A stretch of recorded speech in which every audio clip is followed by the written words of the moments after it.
Hello, and welcome to 10 Lessons Learned, where we talk to leaders and luminaries from all over the world to dispense wisdom for career, business, and life in order to make the world wiser lesson by lesson. My name is Diana White, and I'm your host for this episode. Our guest today is Jay Mattisson. Jay, welcome to the show and tell us a little bit about yourself. Well, thank you, Diana. And it's a pleasure to be on this show. I've learned so many things from previous guests on the 10 Lessons Learned. So I'm really honored and pleased to be on the call today. So I'm Jay Mattisson, president of the Swedish American Chamber of Commerce in Arizona. Our mission is to promote trade and investment between Sweden and Arizona. Sweden is a small country, but we are the 12th largest foreign direct investor in the US. In dollar amounts. If you think about that Sweden is a country of about 11 million people, we are pretty big per capita. My goal and SAC Arizona's goal is to raise the Swedish foreign direct investment in Arizona to at least the top 10. So that's our mission. And you're going to do it. I have had the pleasure of joining many events, and there's no event like a SAC event. You guys really know what you're doing. Small but mighty team as well. I love that.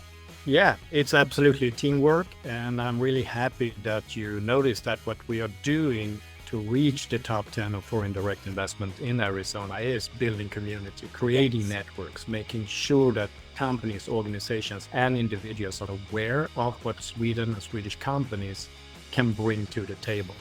We look forward to having you at many more events, Diana, and bring some friends. Oh, yeah. You can't keep me away. If not for the food alone. I love it. So I'm going to get started here. I'm going to throw you a curveball question before we get into your amazing lessons. What would you tell your 30-year-old self? My 30-year-old self, that's going to be quite a few years ago. I think I would sit him down and tell him that your biggest adventures are ahead of you. You haven't reached the summit yet. You're still on the slope up to the wonderful view and amazing vistas that you will reach, both professionally and personally. I think that's what I would tell him. And I also would tell my younger self that there are so many supporters, people who are cheering you on. Whether you succeed or fail, you might not have met all your supporters yet, but they are out there waiting to meet you. I think that's a fundamental thing that when we are younger, 30s and younger, we cannot see where we will be in another 20 to 30 years. It's so difficult for us to see that. I really wish most of us would have some kind of fairy god something that would come down and say, hey, don't give up. You're going to be here. Just keep going. And I love that. Usually when I ask guests this question, they say the same thing. Somewhere along those lines of, I would tell my younger self, keep going. It gets better. Love it. Well, we're going to start with lesson one. Lesson one, dare to be vulnerable.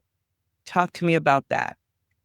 When I started preparing for these 10 lessons and trying to condense my life's lessons into only 10, I started with a long list. When I looked over that list, I realized that a lot of the lessons I learned as a young professional were aimed at fitting into a business culture, a corporate culture, fitting into a social culture. And I was starting to think, hang on, that's not really what made me reach my point where I'm at today in life. I had to meditate on that list for a bit, and I realized that what brought me here is being vulnerable, being open to failure, being open to rejection, and still putting myself in situations where it might happen, right? I'm from Sweden. I'm born and raised in Sweden. I'm an introverted Swede. Swedes in general are quite introverted compared to Americans, at least. So you can imagine how introverted I was when I came to the US 11 years ago now. But one of the advice my wife, who's American, gave me very early was that you need to learn how to network. You need to get out, meet new people, business people, other random persons, and put yourself out there, which was extremely scary for me at that point in time. But I started doing it. And it was the fear of being ignored, the fear of saying the wrong things, not being interesting enough to a stranger. All of that took over me. But I started setting up goals for networking events. If I went to a networking event, I told myself, I'm going to talk to 5 people I've never met. I love it. And when I've done that, I'm good. I've done my quota for the day, right? So I can relax. Like I will collect 10 business cards from people I've never met. I built on those goals and made sure I was out there and met people. And after a while, I realized it was really fun meeting people and getting to know them a little bit better and maybe share something personal that we had in common or did not have in common. There's a lady I met who loves capybaras. You know what a capybara is? Yes, It's a I real, do. yeah. And she started talking about how she's been to capybara encounters and bunch of stuff around this animal. I'm like, I learned something new today about capybaras. I will never have any use for it, but it was really fun and interesting to meet her and see the passion she had for that weird animal. And so that's what I meant by dare to be vulnerable. And especially in business situations, I think it's easy to set up a shield or a Teflon suit where everything is supposed to bounce off. Everybody's trying to do that. So do the different thing. Dare to be vulnerable and tell them like, hey, we really want this event or project to succeed because it means much to us here inside in our hearts, in our minds. You saying yes to us, letting us do this project on your behalf would mean a lot. So that's the kind of vulnerability I'm talking. I think it also goes to just being your authentic self, showing, hey, I have needs, I have wants. Some things are pretty important to me, others may not be, and not necessarily always feeling like you have to be stoic to walk through the world and have no emotion whatsoever. It's okay to have those emotions. It's okay to show somebody, I need this just as much as you need it. That being vulnerable and being your authentic self, I think it's a delicate balance. It's hard for people to do because they're so frightened of being judged just for being who they are. If we would just all be who we are, nobody would have cause to judge because we're all human. It's amazing and fascinating that in this day and age, with all of the education that we have at our fingertips, all the psychology that we have at our fingertips, people still feel like they have to send their representative out into the world every day. I don't say that we should always be an open book to anybody, but I mean, we get to choose who get to read us, but we can open up more to those people who we feel we have some kind of connection with. Because it will make the time you spend with that person more valuable. Being our authentic self and daring to be it a little bit more will pay dividends. So I think we got a bonus lesson out of that, viewers and listeners. We got a bonus lesson of you don't have to be an open book to everyone. You get to choose who reads you. As a bonus lesson, compliment of Mr. Mattisson. Lesson number 2, work on bigger problems earlier. Oh, for the procrastinators, myself included. It was something that hit me when I was looking back on what I was doing as a 30-year-old or even younger. I found out that people who work on bigger problems early in their career build resilience, they build daring, they build problem solving that they can use going forward. And what the bigger problem might be for you is that's up to you. Back in the day, back in Sweden, I was at the university as the youngest information officer. We had a problem of raising our profile, market our university to students to raise our how many people applied to our courses. We didn't have a lot of money for marketing. One of the things that we did was we created a student championship in fireworks, in pyrotechnics. Why did we do that? All the big universities had student groups who were shooting fireworks for celebrations, New Year's Eve. And we wanted to create the image of our university having a vibrant student life, extracurricular activities outside of studies. It would be a fun place to study. So we created this student championship of pyrotechnics and we invited all the well-known universities to us. That way, we could, as a very small university, barely known at that time, we could mix and mingle and get associated with the bigger universities and showcase that it's pretty fun studying at that fairly unknown place in Jönköping. The bigger problem for me has usually been about building communities, meet interesting people, and bring cool people together to create something together. And that lesson from that big problem that I worked on as 22, 23-year-old, I've been utilizing my entire life, both professionally and also in my personal affairs. Working on bigger problems earlier will teach you a lot. I know it will, but it goes against every instinct. It's like if it's a big problem, you want to run away. So changing that mindset is critical. I'm so glad that you had that lesson because it pops up quite a bit. And I think it's the universe trying to tell me and some of my viewers and listeners that are in the same boat to change those ways. It's never too late. Here's the thing, if you feel like you want to run away from that big problem, is it a meaningful problem for you?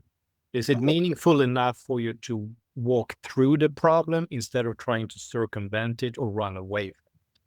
I think that's part of this, is finding, is this meaningful enough for me to put my time, energy, skills, and friends into solving this problem, or at least trying to solve it? That is such a good aspect to look at. The fact that not all problems that come your way are yours to solve, right? Really do have to pick and choose where you're going to put your energy. And I've never thought about it that way before, especially as a woman. We're quote unquote nurturers, right? And so we're supposed to solve every problem, even if we're not asked to. That's an amazing mindset and more fuel for me figuring out how to change that aspect of how I approach problems in my life. So thank you for that. Lesson number 3, focus on what is right. Focus on what is right. And I think that ties into what you said previously, like small problems, big problems, trying to solve them. We're not going to solve every problem coming our way. We will fail. That's just how it is. I mean, we look at any Olympic Games. All these people have been training their entire lives, best of the best in their countries, and they come to Olympic Games, and the absolute majority fail. They will not come to the podium. It doesn't matter how skilled you are, what background you have, what your preparations are. You will probably fail at some point. But I think it's important, since we know that we're going to fail, look at what did we do right? Did we have the right approach? Did we ask the right questions? Did we do the right steps to try to solve this problem or reach the goal we wanted to reach? The same thing goes when we see other people, coworkers, friends, family members who might fail. Look at what they did right and call that out. Like, hey, I know you didn't manage to raise that amount of money you wanted for your charitable cause, but hey, look, you did this outreach, you printed postcards or hosted home parties, whatever it is. You did the right steps, and that's fantastic. I can see what you did right. That unlocks a lot of benefit for future events where you can, I did do those things right. I will do those again and add a few other things to reach the goal I'm reaching for. It's all about trying. If we only sit around and plan, nothing will actually happen. We have to take action. And when we take action, we might fail. But if we focus on what we did right, we will learn something and get the benefit from it. Next time we will get closer to the intended goal we're reaching for. I feel like those are the building blocks of any triumph. You know, you think about a child learning how to ride a bike. They make mistakes, but they figure out what they did right. They keep doing the right things. They change the mistakes, get a little bit further along, and they keep those iterations until they're riding that bike. And then one day the training wheels come off. I think that's such a perfect analogy for life. You're not going to get everything right, but remember the stuff you did right. Keep doing those things and pick up new right habits Pretty soon you're going to be riding without those training wheels. Talk to me about lesson number 4, normalize excellence. So it sounds like talking against myself in lesson number 3, which is to focus on what you're doing, even if you don't succeed. And now I'm talking about normalizing excellence. But normalizing excellence is exactly that. Realize when you are doing something fantastic that is top of your capabilities, your skills and your knowledge, and you leverage that to the top level. We say, yeah, I did good. And then that's it. We don't really celebrate that we were excellent. So instead, take a moment, say, hey, that was fantastic. That's what excellence looked like for me. Feeling this level of happiness and excitement for a job well done. That's my level. That's what I aspire to going forward when it comes to work, personal hobbies. Make sure that thank yourself for doing that. And same thing with coworkers, colleagues, or family members. When you see somebody do something excellent, that is top of their skill, top of their experience, top of their willingness to put time and effort into something. Thank them and let them know that you noticed that that was excellent. That's the of execution I look forward to seeing more from you. This is an excellent part. Try to jump to that level every time. So in this case, which I absolutely love, the word excellence is not being used as a monolith comparison to everyone that's doing the same thing. It's your personal best. It's your level of excellence. If I have a worker or a coworker and they've done something to the best of their ability, I celebrate that excellence because it was their personal best and not necessarily the excellence of all of the previous workers or the best worker in this particular field in the world. It's just what they were able to deliver that was their personal best. I think that's awesome. And I think we need to give ourselves the credit too. Exactly, which I believe that too few of us do. It's too easy. We are our strongest critics. We criticize ourselves much stronger than outsiders do, usually. So giving ourselves the permission to celebrate our excellence is a pretty good mood booster and it's a motivational booster. So just giving ourselves the enjoyment of celebrating our own achievements. It's a pretty big one. It's a big lesson in my life. So Now, lesson number 5, I'm going to admit it. This was my favorite. It really was because I never thought of this, but be a Stradivarius among ordinary violins. Be a Stradivarius among ordinary violins.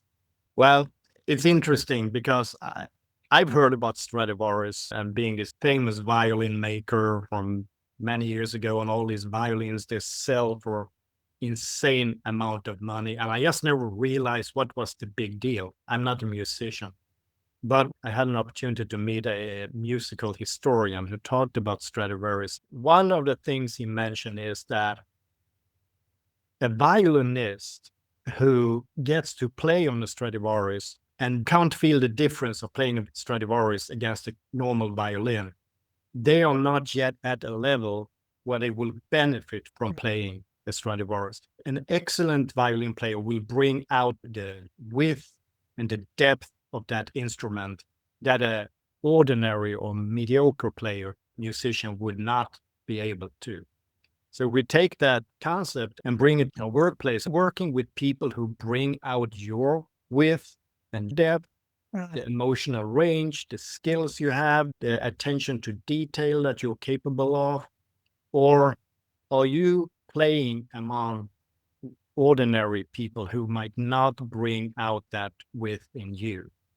That's the kind of concept, be a Stradivarius. And that's about not only you being an amazing instrument, it is about being among other amazing instruments, among other amazing people who together widen the spectrum and deepening the level of excellence that you're able to produce together. It's about finding your people, your tribe, who brings out the best in you. It doesn't have to be workplace. even though that would be fantastic. For instance, I'm part of a trivia group. We go to pub trivias.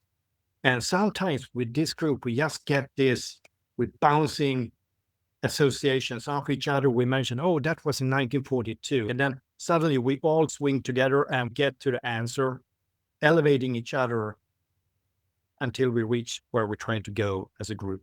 It's an amazing lesson. You think about it from the standpoint of an orchestra, right? You can't have the most elite orchestra using worn out, untuned musical instruments, right? It's true. You really do have to make sure that you are bringing your best and that the resources you have are the best that they can be at the moment, and that your team, your family, your spouse, your partner, everybody around you is bringing their best instruments to this ensemble. I think that's amazing.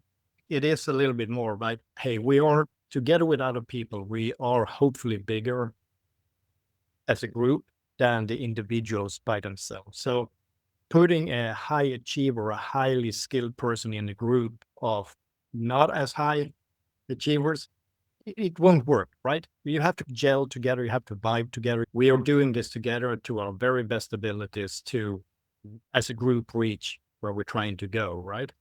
It's not as individualistic. It's more like a group community with team get together and work as a team and deliver as a team. That's the way it should be.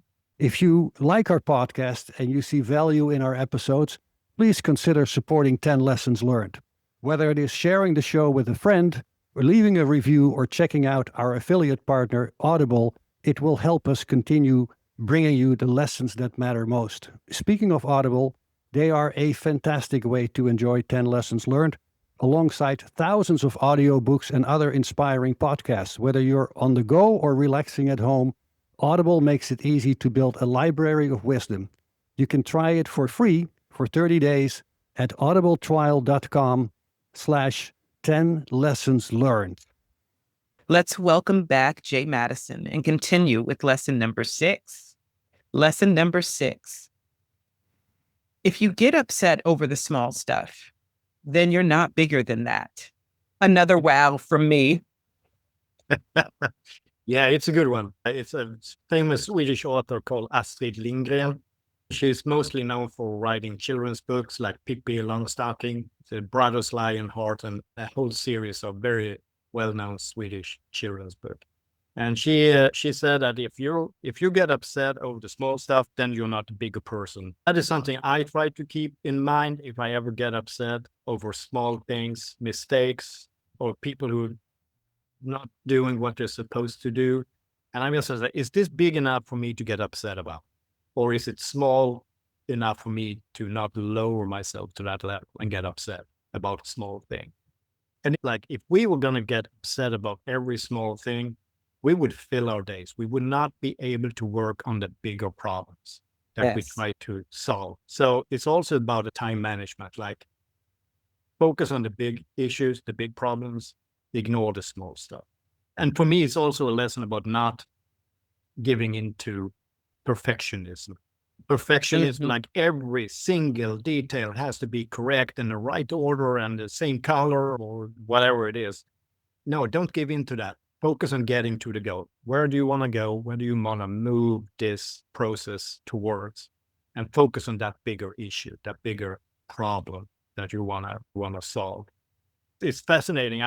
Recently I was parked my car in the parking lot, and we're in Arizona, right? Every shaded spot is gold worth. So I found 2 parking spots that had shade. One of them was already taken. So I backed in next to that car, and I could see there was a man in the car, and he was talking loudly to himself. And I realized he was talking to me. So I rolled down my window, and he said, "Really? All this parking lot, you had to park next to me. You didn't even leave a space?" And I said, "I'm just trying to get the shade." And he said, "Well, it's common courtesy to leave a space in between the cars so you don't get a dinged door side." It resolved itself. I told him that's why I parked next to the most expensive car I can find. It seemed to appease him. But also, I was like, is that the biggest thing for you to get upset about today?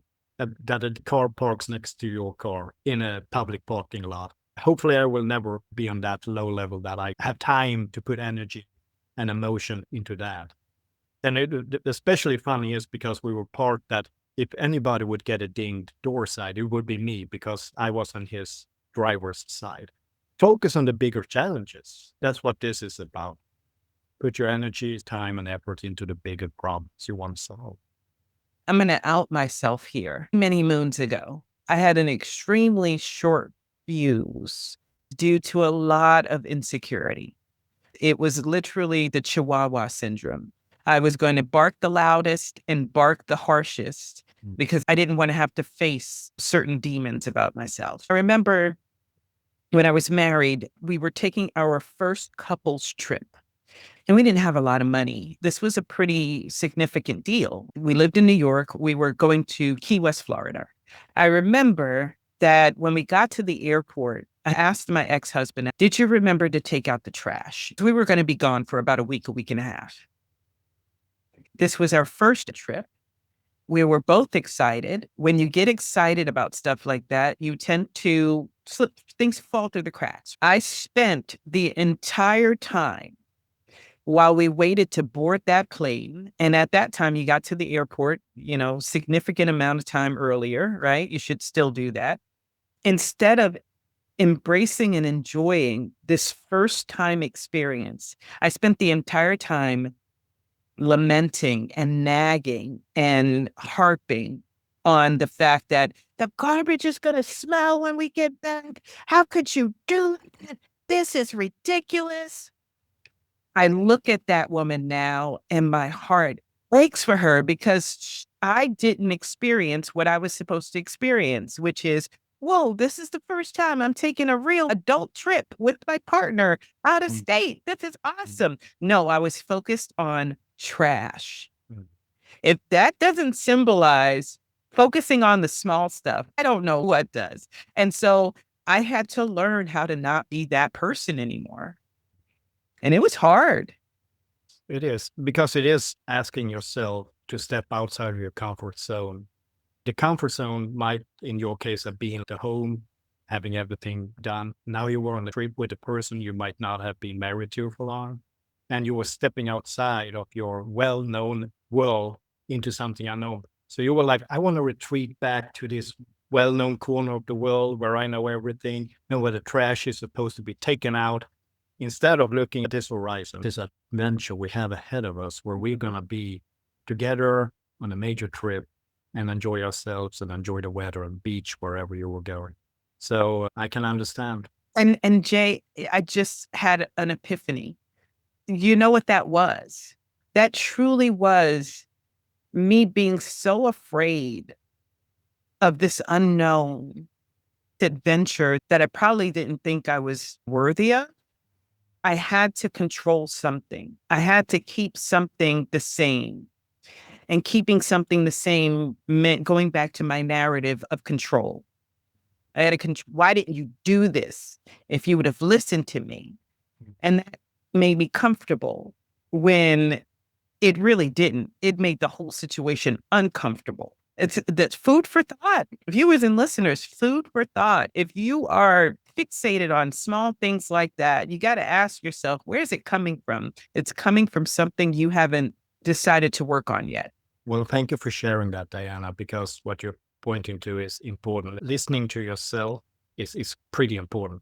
Like, why am I doing this? Why am I talking like this to myself or to others? And listening to that voice and be aware of what you're bringing up. Thank you. It's not just about the moment.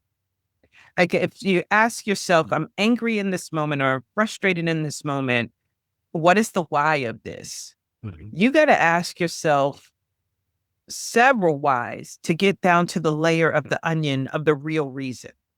Because 9 times out of 10, it's not just that incident that you had with the gentleman with the luxury vehicle. There was something else bothering him, and this was the outlet to get it out. Yeah. We got to think about those things and how they affect ourselves, our psyche, and most importantly, the people around us that we say we care about. Yeah. Lesson number 7 Be aware of your shadow. Yes, what we were just talking about. For me, the shadow is the dark side of our skills and what we're really good at. There is a shadow, the bad version of that superpower. For instance, if we are organized, maybe our shadow is that we are perfectionists. We want everything exactly the way I want it. Otherwise, it's not going to happen. Or if we are extremely creative, maybe it is that we don't have patience with people who don't understand our ideas. They don't get me. I don't want to talk to them.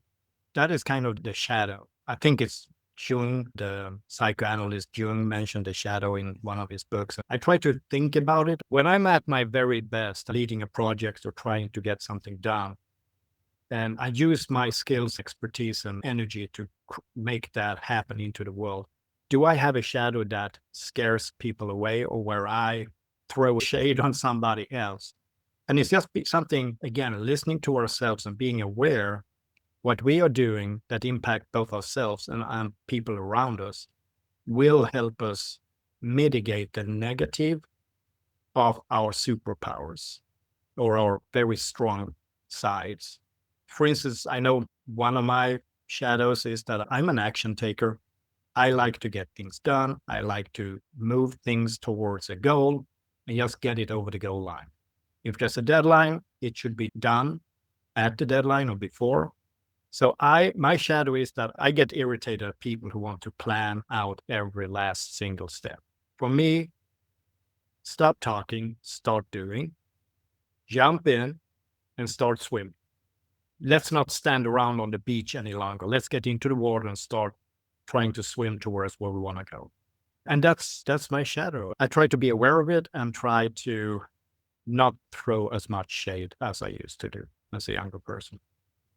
And lesson number 8, we've already touched on this a little bit as well, but I want to drive this point home. You can still lose. Yeah. Look at any Olympic athlete over the many years of the Olympic Games. The majority of them fail if we consider success being on the podium and getting a medal. The absolute majority of every Olympian fail. If failure is inevitable in that sense, then we need to win something else from that. We have to gain something else from that. It can be a new lesson, strengthening a skill, creating a new relationship, finding out something about yourself or about the people around you. It's more about the process than the actual goal. We might miss the goal, we might not reach the finish line, but what did we gain from the process in trying to get there? That was a pretty big mental shift for me, realizing this when I was older than I should have been, realizing that it's the process, it's the way, it's the road, it is the journey that is the valuable part. Getting across the finish line, that's just a receipt. And sometimes we don't get receipts in life. That's how I view failure going forward. As long as I learn something, it was a win. Love that. I love that. Now, lesson number 9 confused me a little bit. Yeah. I want you to explain it. So lesson number 9, dual use. Dual use. The basic concept for me is that anything in your life, from relationships, friends, coworkers, items, have more than one use. If you only consider your job as a way to get money, that's a single use. That's okay. But if you consider your job as a way to get money, hang out with cool people, learn new things, then you've got 3 uses out of the same resource, right? If we start to think about what else can I get out of this resource that I'm putting time or money into? Can I connect closer with coworkers and invite them to join a nonprofit that I'm supporting? Then I get a dual use from that coworker. I'm not saying using people. That's not what I mean. No, yes, totally understand. You deepen your relationship. You get a wider experience of that individual. Bring more into the world by thinking, what else can I do with this skill I have or this item that I've acquired? I have a pen here. I have to write with it, but I can also scratch my back. That's what dual use means for me. I will get more value out of the things I put my time, emotions, or efforts into if I think about the dual use. That's kind of blowing my mind because I do that without thinking about it. I'm always trying to figure out how many benefits can I get from this interaction, collaboration, agreement, friendship. And it's not necessarily a selfish thing because I want to give as well. I want it to be reciprocal. But I always ask myself, it can't just be one dimensional.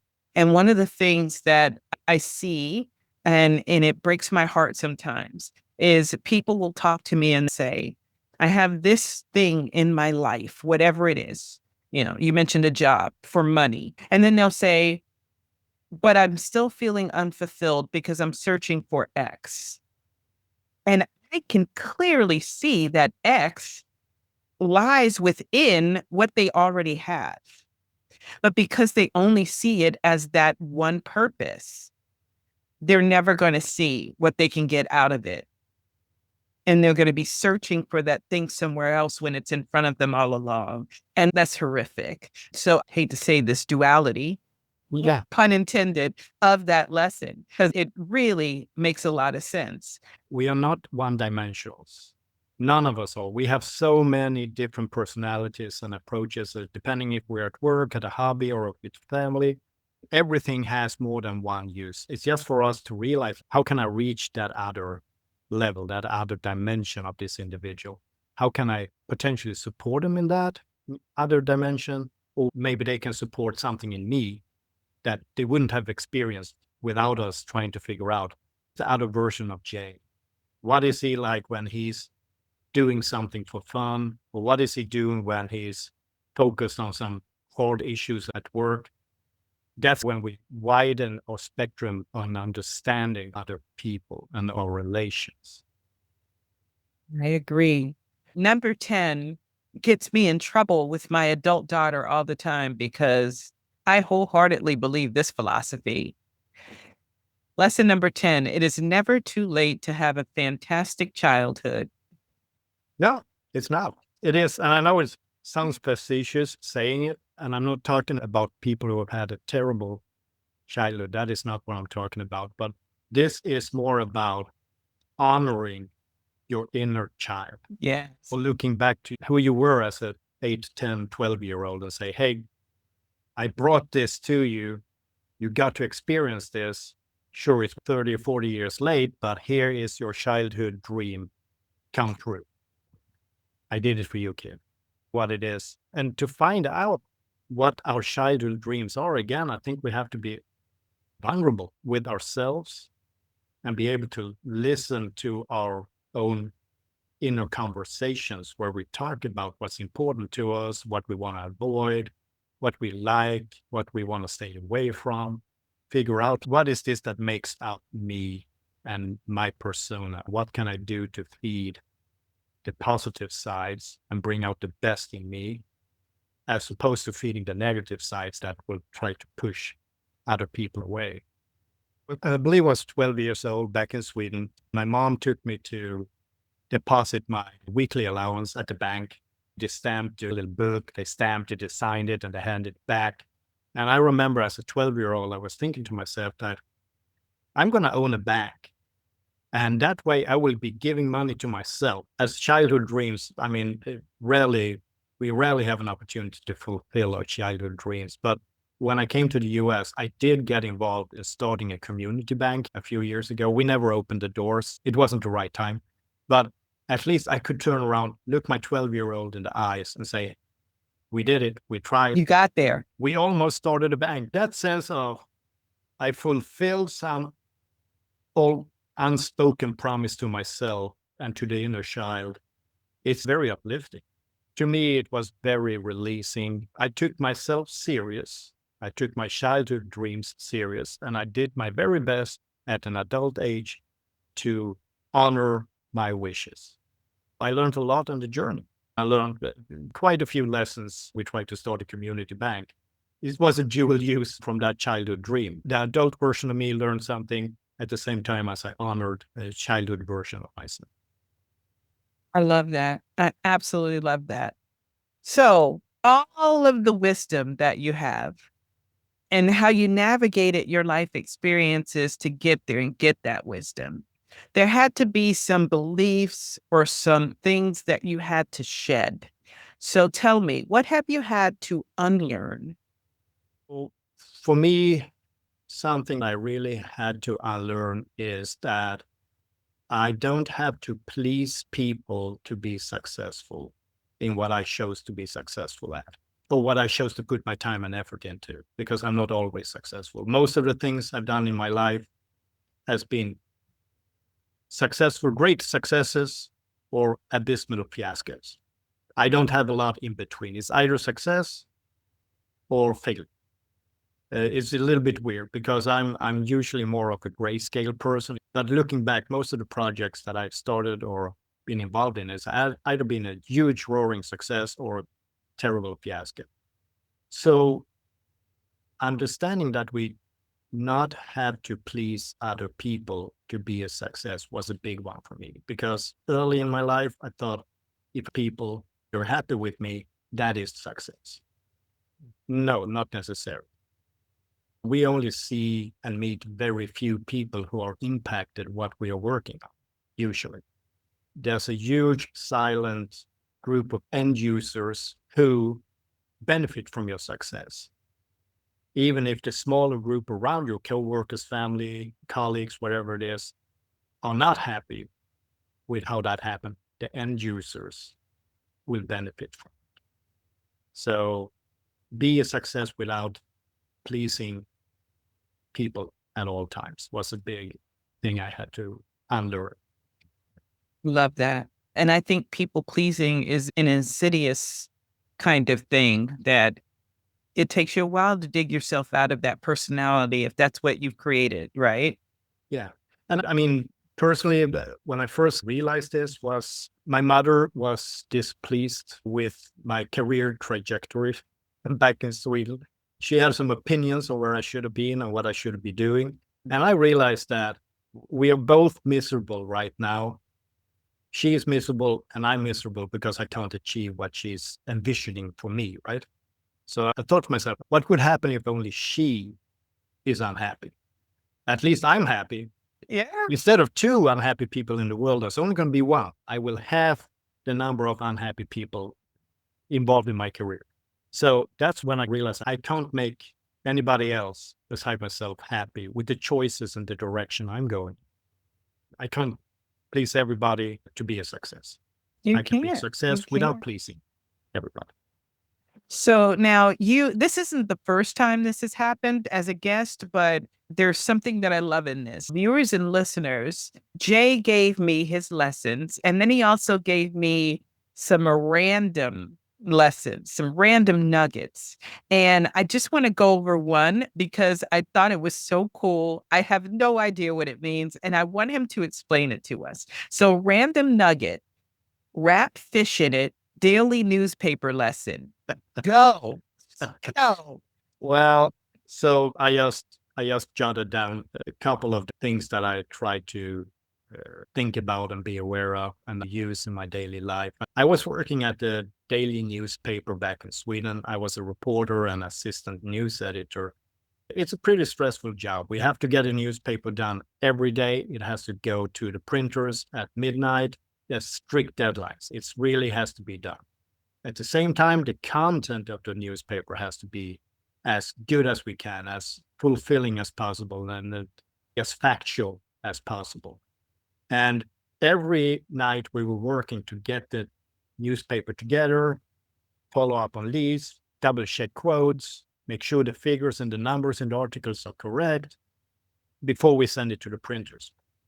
And then in the morning, this newspaper lands on people's breakfast tables. This was back when we still had printed newspapers. And it was the most important time of the day for a lot of people, a lot of our readers. It was the highlight of the day. They open it, read all the things. And then people are wrapping fish in it because it's outdated. It will lose its value at some point and people will wrap fish in it. It doesn't mean that you should stop putting your heart and soul and skill into what you're doing. It's just be aware. Nothing is forever. Some things is less than 12 hours. Some things might be several years, but at some point it will be wrapping fish. Viewers and listeners, if you don't understand why I wanted Jay on my show so badly, now you know. Very, very good advice. I want to thank Jay for being a guest and sharing his lessons with us today. Absolutely amazing. Jay, tell us, well, first of all, I should have done this in the very beginning. Jay is a name that you've allowed the world to use because some of us cannot pronounce your first name. Jay, please pronounce your name for the audience. My given name is Joachim. That's my Swedish name. It's spelled in a slightly different way than most Swedish Joachims. So it's a little confusing when you see it in print.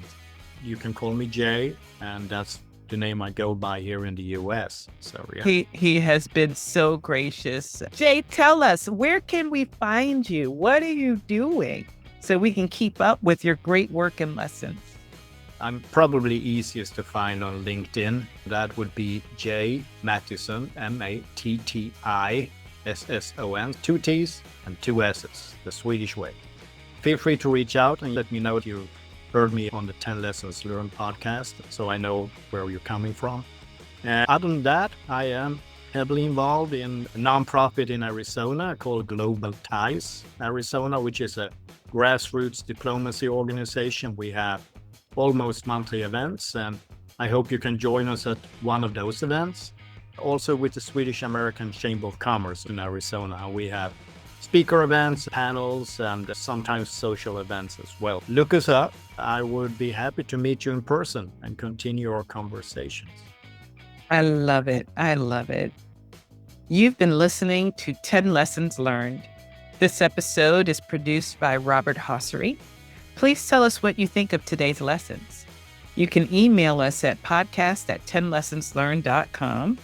That's podcast@10lessonslearned.com.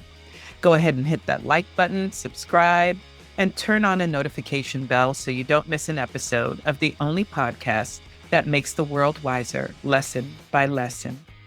Thank you, everyone. Be safe.